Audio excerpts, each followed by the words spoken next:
Hello मेरे YouTube family. हर हर महादेव। आप सभी को मेरा प्रणाम। शिव गुरु के 3 नियम या 3 सूत्र क्या हैं? यह एक चमत्कारिक सूत्र है। यह बहुत ही शक्तिशाली सूत्र है। यह महादेव का सूत्र है। शिव गुरु के 3 नियम अपनाने से जीवन से आपकी सारी दुख तकलीफें दूर हो जाएंगी। आपके जीवन में खुशियां ही खुशियां आएंगी। शिव जी के 3 सूत्र को जपने से आपकी हर तरफ से सफलता मिलेगी, क्योंकि आपको अपने जीवन में उन्नति तरक्की चाहिए तो शिव जी को अपना गुरु बनाइए, तभी आपको ज्ञान की प्राप्ति होगी।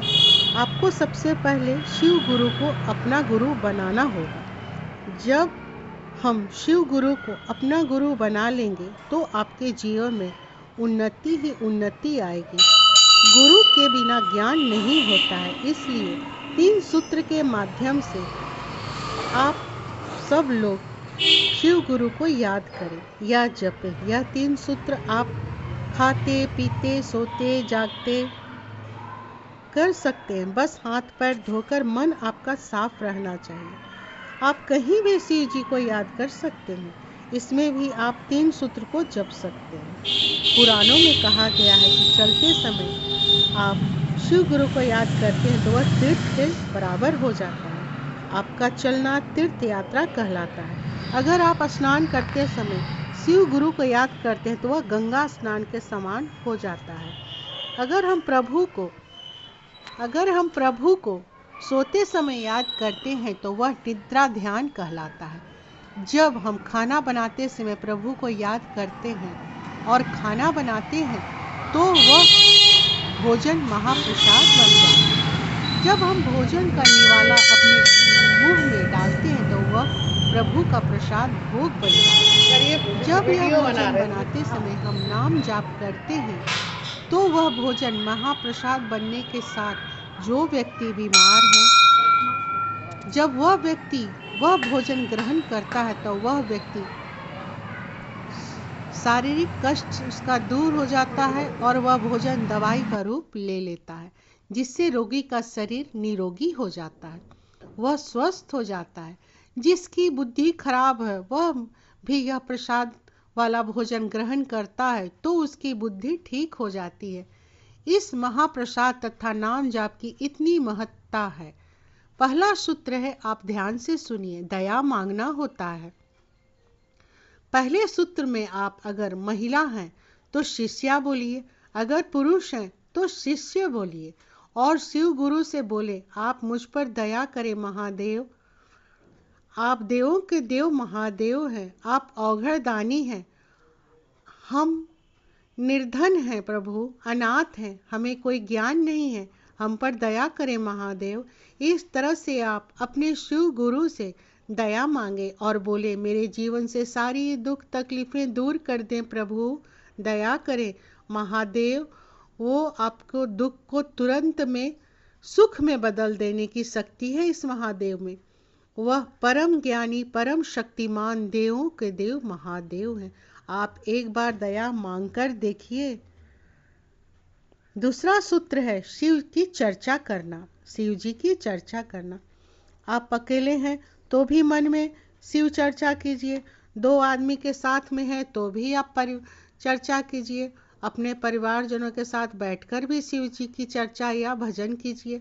इसमें शिकवा शिकायत नहीं करनी चाहिए। आप जब भी मौका मिले शिव चर्चा में जरूर जाइए। शिव जी की चर्चा में अपार शक्ति है। आप भी शिव चर्चा अवश्य कीजिए, फिर देखिए शिव जी का चमत्कार।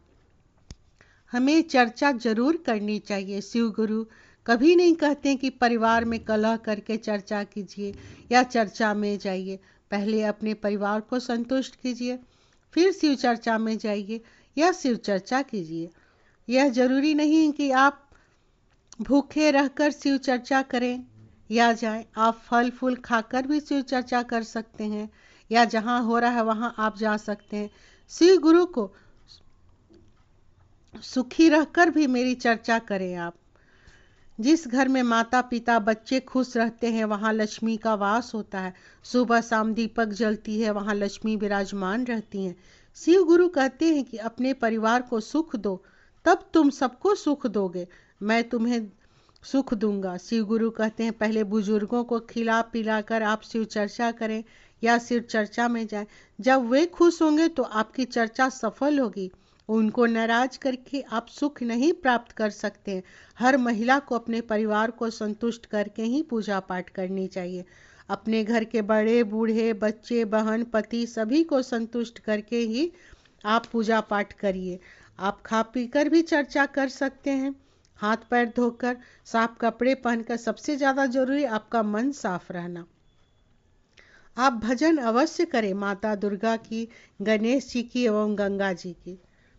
अब आइए तीसरा सूत्र के बारे में जानते हैं। तीसरा सूत्र है 108 बार नमः शिवाय का जाप करना। आप माला से करें या उंगली में करें, या आप शुद्ध चित्त से मन ही मन में 108 बार नमः शिवाय का जाप करें। आप सोते उठते 108 बार मन ही मन जाप करें। आप खाना बना रहे हैं तो भी आप नमः शिवाय करें। महादेव को 1 लोटा जल, बेलपत्र एवं पुष्प से वे बहुत खुश हो जाते हैं। आप तो ये कर सकते हैं। अगर आप मंदिर नहीं जा सकते हो, घर में लगाकर गमला में बेलपत्र का पेड़ रखिए, आप उसमें जल डालिए नमः शिवाय बोलकर। फिर देखिए आपका जीवन में कितनी खुशियाँ आएंगी। आप सभी लोगों के प्रति अच्छी भावना रखिए, प्रेम रखिए एवं सभी से अपने बोली वचन से आप खुश रखिए। अपने बोली वचन से आप किसी को भी कष्ट मत दीजिए। अगर आप कष्ट दीजिएगा तो आपका पूजा सफल नहीं होगा।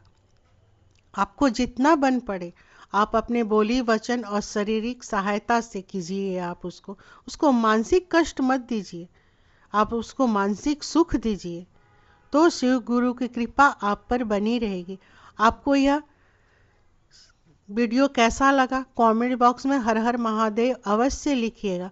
धन्यवाद। और आप लोग क्या सुनना चाहते हैं कमेंट बॉक्स में अवश्य लिखिएगा। हर हर महादेव।